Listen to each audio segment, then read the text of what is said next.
Olá pessoal, tudo bem? Eu sou a professora Jéssica e eu resolvi trazer essa temática, né, sobre algumas questões e algumas estratégias que eu adotei para conseguir passar na prova do DEL B2 e também do CIEL C1, CIEL Global, conseguindo então em todas as provas, né, porque quem está pesquisando sobre ela sabe que ela é dividida em 4 etapas. Eu não vou me deter a explicar a prova aqui, né, quem quiser saber mais sobre como funciona essas provas, que são provas que te dão a certificação internacional de espanhol, né, pode dar uma pesquisada sobre o DEL e o CIEL, que são umas das duas mais conhecidas.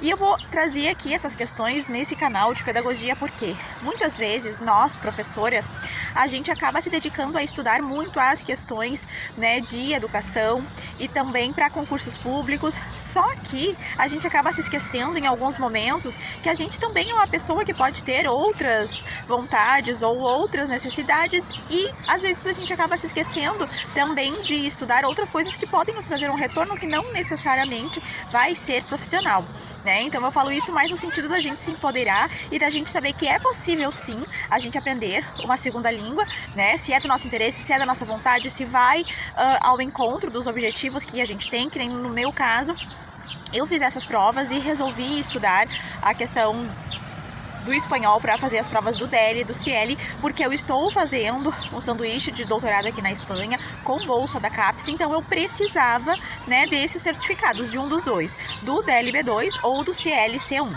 tá? Então eu consegui os dois e eu acabei utilizando o CIEL C1 porque me deu uma certificação mais alta, tá? Mas a vantagem do DEL é que o DEL ele não tem validade, o CIEL vale por 5 anos, tá? Quem ainda não tá por dentro de como funcionam essas provas, dá uma pesquisadinha, né, se for do interesse, e quem não quer fazer prova, mas quer saber como eu consegui me preparar para fazer uma proficiência de espanhol tão rápida, né, para fazer uma prova que existe a questão de saber interpretar a leitura, de saber interpretar a audição, o que se escuta, de escrever textos argumentativos em espanhol e também de falar em entrevistas, coisas complexas assim do dia a dia. Então eu vou dar aqui algumas dicas. Bom, para aprender uma segunda língua, não necessariamente a gente precisa se matricular em cursos caros ou fazer um monte de aulas particulares. Claro que para ser proficiente mesmo, né, só depois que a gente ter uma imersão e conviver diretamente com aquela língua para aprender. Mas aprender para passar numa prova, por exemplo, num processo seletivo de mestrado ou doutorado em universidade pública, né, que é algo que professores e professoras almejam muitas vezes, para fazer algum curso, às vezes para passar em processos seletivos também de universidades federais, para, sei lá, conhecer alguma escola de um país diferente. Não precisa vir para a Europa necessariamente, na própria Argentina tem escolas muito interessantes que se fazem visitas também, então ali se fala o espanhol, então para isso e também para ser uma experiência de vida. Bom, sem mais enrolação, eu já lia em espanhol e compreendia alguma coisa em função, né, do mestrado, do doutorado. Eu já tinha a proficiência de leitura, né, mas eu precisava fazer essa prova que era bem mais complexa. Então, eu tinha 4 meses para conseguir esse certificado e eu precisava estudar e eu não conseguia falar nada, né? Se alguém me perguntasse, como é que é bolsa em espanhol, eu não sabia, sabe? Então eu não sabia responder assim. Eu conseguia ler, conseguia compreender, mas falar eu não conseguia falar praticamente nada. Interessante observar também, eu até vou deixar o print aqui, que foi justamente na prova de conversação que eu tirei a nota máxima no nível C1 do CIEL, tá? Então, assim, eu falo isso pra gente perceber que é possível sim, e não é necessário gastar muito dinheiro ou ficar anos e anos em cursos de idiomas. Claro, né? Se for da vontade da pessoa, a pessoa tiver condições financeiras, é interessante, mas se você não tiver, não é isso que vai te impossibilitar. E eu quero trazer essas estratégias aqui, tá? Então, a primeira estratégia que eu utilizei foi utilizar a plataforma Cultive, que é uma plataforma que tem vários cursos grátis de idiomas e até para preparação de concursos. Tem materiais disponíveis em PDFs das aulas para baixar também. As aulas são excelentes e são aulas gravadas, tá?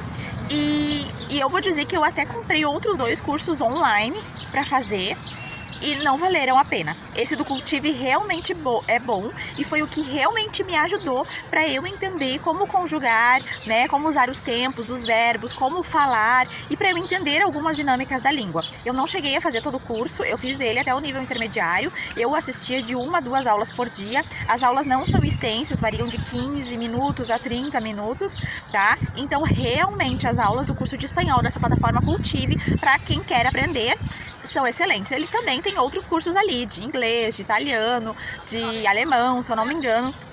tá? Então, quem quer aprender uma segunda língua e tá sem grana para isso, é uma boa dica que eu dou a essa plataforma Cultive. A segunda questão foi colocar o espanhol em tudo na minha vida, né? Eu configurei o meu celular em espanhol, então tudo que de funcionalidade que tinha nele, todos os aplicativos, o GPS, tudo foi configurado para o espanhol, para eu ir me familiarizando com a língua, tá? Eu assistia a séries em espanhol, com o áudio em espanhol e a legenda em espanhol. No início eu apanhei um pouco, né, para compreender, mas com o tempo eu fui me familiarizando bastante com as palavras, o contexto que se usava determinadas palavras, tá? Eu maratonei, sei lá, nesses 4 meses, umas 3, 4 séries em espanhol. E me ajudou bastante. Eu li livros de literatura em espanhol, que eu tinha interesse de ler, né, que eu consegui em PDF na internet em espanhol, baixei, coloquei no Kindle e comecei a ler em espanhol também, enquanto eu dirigia, né, mas não precisa ser no carro necessariamente, enquanto você está se deslocando para o trabalho com fone de ouvido, eu escutava músicas em espanhol, eu mandava áudios para mim mesma, em espanhol. Eu fiz um diário também do meu dia a dia, que eu ia escrevendo em espanhol o que eu fiz. Então, por exemplo, hoje eu trabalhei até tal hora, de tarde eu fui ao supermercado, de noite eu fiz janta, enfim, relatava o meu dia ali em 5 minutinhos, rápido, em um parágrafo, mas para praticar a escrita em espanhol também. Como nessas provas pede descrição de imagens via oral, no caso, eu tenho que descrever as imagens oralmente, mas primeiro eu escrevia essas descrições e depois eu falava elas, mandando áudio no WhatsApp para mim mesma, sabe aquele grupo que a gente tem só com a gente mesmo? Eu usava ele para isso. E mandava áudios também. Outra coisa que eu fiz foi, sabe essas plaquinhas que a gente coloca na escola nomeando todas as partes da sala para criança se alfabetizar? Eu fiz isso na minha casa, só que em espanhol. Tudo que vocês imaginar, eu coloquei plaquinha. O chão, o corredor, a porta, utensílios de cozinha, os móveis, tudo eu coloquei uma etiquetinha com o nome em espanhol, para eu também ir me familiarizando. E foi então este processo todo, né, de tentar viver mesmo em um contexto brasileiro a língua espanhola, e essas dicas você pode utilizar para qualquer idioma, e são coisas que tu vai aplicando no teu dia a dia enquanto tu tá se deslocando pro trabalho, né? Vai ver uma série na Netflix, aproveita, assiste uma série em espanhol, né?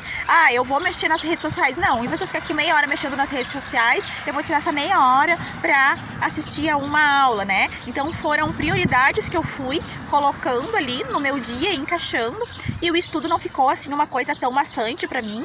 Para as coisas mais complexas, por exemplo, escrever, né, e mandar áudios para mim mesma, eu fazia mais em final de semana ou à noite quando eu tinha tempo.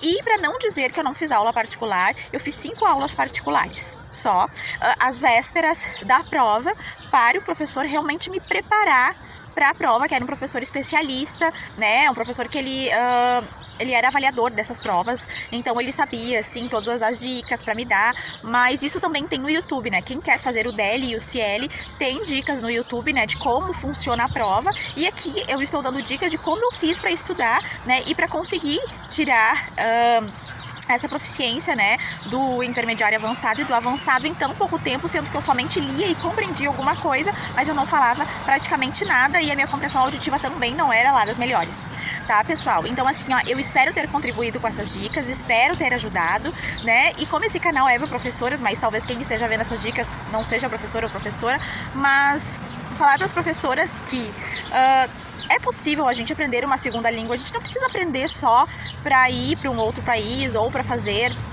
algum estudo, né, que é mais demorado, como mestrado ou doutorado, mas a gente pode aprender por querer aprender, se algum dia a gente conseguir viajar para esse outro país, ou às vezes fazer visitações em escolas, tá? Então, da gente se empoderar no sentido de saber que a gente pode também ter acesso a outros tipos de conhecimento e que não precisa necessariamente a gente estar matriculado em algum curso ou que dure muitos anos, né, ou fazer aulas particulares toda semana, né? Se a gente realmente quer aprender, tem essas estratégias que a gente pode ir incorporando no nosso dia a dia e que faz com que a gente familiarize com a língua e coloque ela dentro de um contexto, mesmo que não seja no país de origem, e assim a gente vai se familiarizando, e quando surgir talvez uma oportunidade, você não fique assim tão afoito, né, e tão na pressa que nem eu para aprender, e assim já vai saber, tá certo? Espero ter contribuído. Se você acha que esse vídeo te ajudou e quiser considerar se inscrever, será muito bem-vindo e muito bem-vinda. Um abraço e até mais!